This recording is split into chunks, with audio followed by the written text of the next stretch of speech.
Sindh आबादगार board के सदर मोहम्मद नवाज शाह काल Hyderabad press club में डॉक्टर जुल्फकार यूसुफानी, डॉक्टर बशीर निज़ामानी, सैयद नदीम शाह ऐं ॿियनि सां गॾु प्रेस कॉन्फ्रेंस कंदे चयो आहे त हुकूमत खां मुतालबो कयो आहे त ज़ख़ीरा अंदोज़ी ऐं ब्लैक मार्केट खे रोके आबादगारनि खे सस्ते अघ ते ज़रई भाण फ़राहम कयो वञे।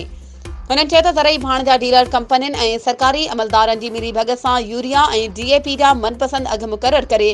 आबादगारनि खे ॿिन्ही हथनि सां लुटे रहिया आहिनि। हुननि चयो त केतिराई भेरा ज़राअत खाते तोड़े भाण तयारु कंदड़ कंपनी इंतज़ामिया सां मुलाक़ातूं कयूं पर कंहिं बि तवजा न ॾिनी,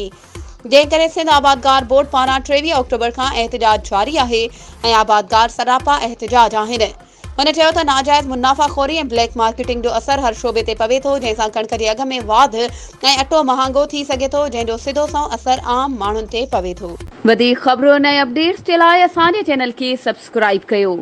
ऐं हा, बेल आइकन खे प्रेस करणु न विसारिजो त जीअं असांजी हर नई अचण वारी वीडियो तव्हां ताईं पहुची सघे।